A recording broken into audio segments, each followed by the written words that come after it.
Now, I've made a few changes to my draft from the last video that I made, and I've decided that I'm going to use my bench boost in game week 1. So here is my latest team.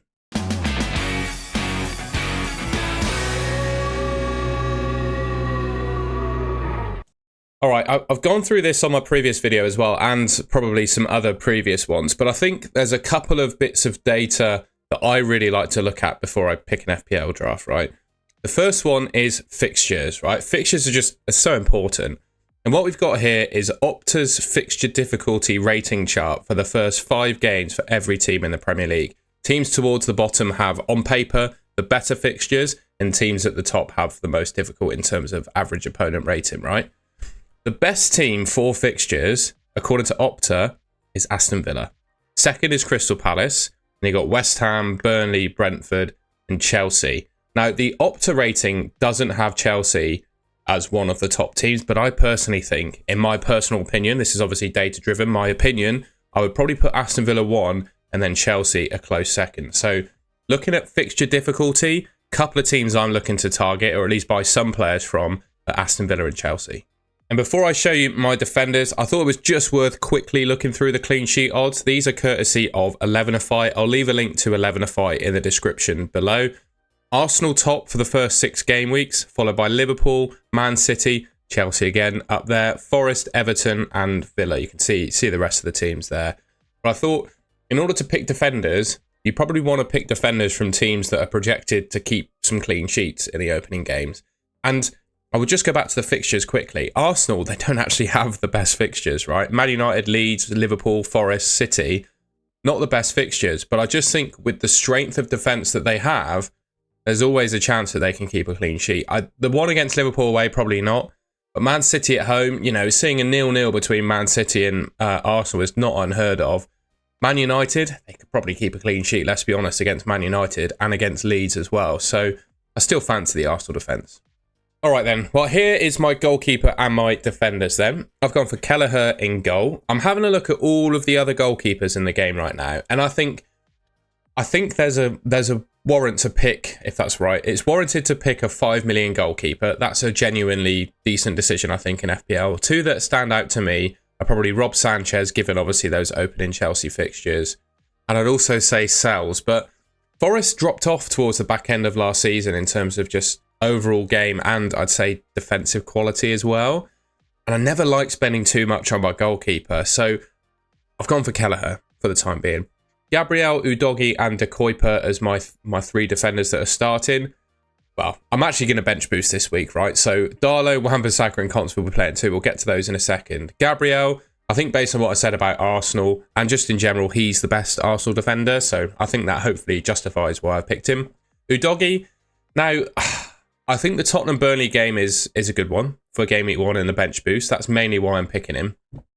But also I just think of all of the Tottenham defenders, if his minutes are secure, which I guess we'll learn as time goes on, there's still a bit of time obviously before the season starts, I think he's probably the best. At 4.5 million for a starting Tottenham defender, I think Tottenham have the potential to be a lot better defensively than they were under Ange Postecoglou. You think of the personnel that they have in their team, right? They've got a decent goalkeeper, I think, in either Kinski or Vicario. We'll get to that in a second, because I think Kinski, we'll do it now, I think Kinski could potentially start for Tottenham. I don't think Thomas Frank has decided on his number 1 goalkeeper yet. So we've got Darlow in there currently, but if Kinski looks like he's going to be the starting goalkeeper, then I'll probably go for him. We also have, I think his name is Vucevic, is that correct? Something like that. You could probably gather who I'm talking about. Thomas Frank seems to really like him as well, and he's 4 million. So you've got a potential 4 million goalkeeper starting for Tottenham and a potential 4 million defender starting for Tottenham as well, by the way. But I think Udogie, based on what we know right now, is probably the best, so I've gone for him. De Kuyper of Brighton. Estupinan's left. He's gone to AC Milan. They're going to need someone to play at left back. They signed De Kuyper to do exactly that. Honestly, when you look at this guy's historic stats at all of the clubs he's played for previous to Brighton, he's basically played as a left winger and his attacking numbers have been brilliant. And I just don't see that changing when it comes to Brighton. So yeah, I think the guy is, I wouldn't say the second coming of Aït-Nouri, but he's going to be that kind of, I would suggest, that kind of fullback.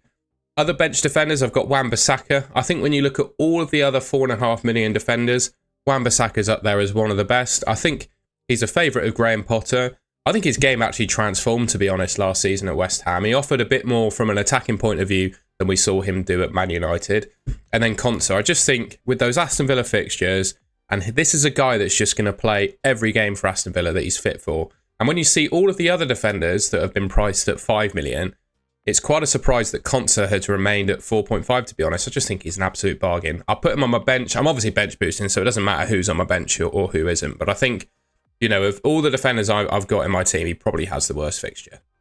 This video is brought to you by Fantasy Football Hub. You can sign up to Fantasy Football Hub using my link in the description below. If you do, I'll get you 50% off. And if you don't win your mini league, you'll get your money back. I use Fantasy Football Hub in all of my team selection and draft videos. They give you an AI rating for your team and projected points totals for each of your players, which you'll see at the end of this video. So stick around to see those stats related to my team. And yeah, like I said, sign up, 50% off using my link in the description below.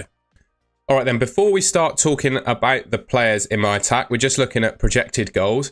So we've seen fixture quality, clean sheet odds, and now we've got projected goals. Now, the projected goals I expect to align somewhat to fixture difficulty, right? Some of the teams with good fixtures will appear quite high, but also projected goals is based on how good the actual team is from an attacking point of view as well.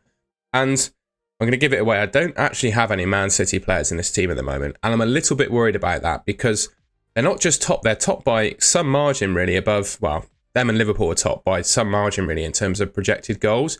And it feels a shame not to have any Man City coverage in there. I can't find a way to squeeze them in as it stands. Liverpool are in second, followed by Chelsea, Spurs, Arsenal, Newcastle, Bournemouth, and Aston Villa up there again. So just in terms of a model for projected goals, that's what we're looking at. So my midfield then, I've got Salah. I think you just have to have Salah, don't you? I think at some point this season, there will be a point where people go to Haaland because I refuse to believe that Haaland has a season like he did last year. He didn't by any stretch have a bad season, but he had a season where he wasn't really worth picking for most of the time. But I don't think that's going to continue this year. And I think Salah is, yeah, he's going to be an asset you'd question against Haaland at times. But I think based on what we saw last season, you've got to start with Salah. I've gone for Njai at the moment of Everton. I've seen him in a lot of teams from like other engaged managers. 6.5 million, you've got a player that's going to play every game for Everton. Not necessarily as their out-and-out centre forward, but I think he's going to be sort of a talismanic figure, and he takes penalties. I just think he's a bit of a safe placeholder for me. I'm sure a good midfielder will emerge in and around this price point that might overtake him, or it could obviously be Njai that is that player that emerges. But I just think on what I like to do with players at the start of the season in FPL is just pick ones that are going to start every game, take penalties, and are just safe. I think he's probably one of those safe ones. Palmer, fantastic Club World Cup. Chelsea's talisman. I spoke about Chelsea's fixtures at the start of the video, didn't I? I think you need to have Palmer in your team for the start. And then Rodgers. Again, really like the Villa fixtures, similar to what I said about Palmer with Chelsea. I just look at other midfielders around this price point, and I don't see anyone really better than Rodgers on paper. He's going to play every game. He's Unai Emery's just absolute favourite, isn't he? He's an awesome player. And yeah, he's made my draft again. I nearly forgot to mention.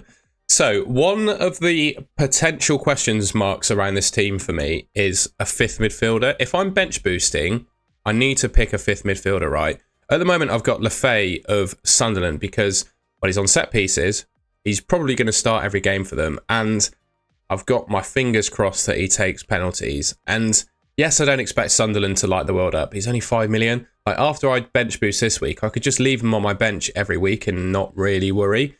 And also, there's just no 4.5 million midfielders in this game that look like they're going to play. So yeah, I've gone for Liffey. He's my current backup midfielder. That might change depending on who I decide to pick up front. At the moment, I've got João Pedro, who somehow is the most popular player in the game. More people have João Pedro in their FPL team at the moment than Mo Salah, which to me is a bit wild, to be honest. I think 7.5 million for the starting Chelsea striker is a really good price.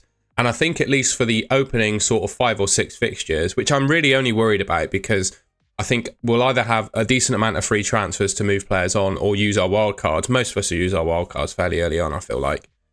I just feel like João Pedro is going to be pretty good for that. So yeah, I've gone for him. Solanke, I really like Solanke. I've seen a rumour this morning, I don't know how true it is, that there is a MLS club interested in Heung-min Son. And I always felt that Heung-min Son would sort of just be out of the fold for Tottenham anyway this season. Solanke, I think, is going to become that sort of talismanic attacking figure for Tottenham. He's going to start every game in my mind, play 90 minutes, probably take penalties. They've got some decent fixtures. They're also good from an attacking perspective for Tottenham, right? They've got good attacking players that can help create chances for Solanke. So I've gone for him. And then he's a bit of a differential. Bit rare for me to pick a differential in my early FPL drafts. But I think Watkins, when you think of most differentials, right, you think of a player that is either a minute's risk or you don't really know what you're going to get from them. But I think Watkins, he's a pretty safe pick, isn't he? With them not having Rashford anymore, he's going to start, isn't he? There's no way he doesn't start for Villa. Probably plays 90 minutes. He's 9 million. Villa have the best fixtures, well, according to the Opta ticker, of any team in the Premier League for the first sort of 5 or 6.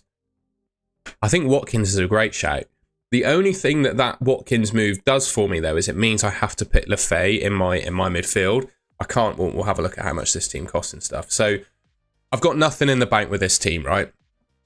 It's got 70 projected points with the bench boost on, according to Fantasy Football Hub, and gets a 96% AI rating, by the way. Salah, he's going to be my captain, I think. But yeah, the question mark is, I suppose, do I go for Watkins, which means I kind of have to sacrifice Lefay in my midfield, or do I pick someone a little bit cheaper? I could also maybe go cheaper than Njai, and then again upgrade Lefay some way.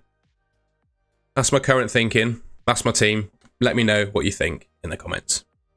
All right, well, that's the end of the video. I hope you enjoyed that, found it useful. Like I said, let me know in the comments what you think of my draft. I'm all about, if people want to disagree with me in FPL, that's totally cool. I'm all about that. Just please be polite about it in the comments is all I ask. And yeah, if you haven't already, I'd really appreciate it if you could subscribe to the Golden Goal channel, which should be just about there somewhere on your screen. And yeah, thank you very much for watching, and I'll catch you in my next video.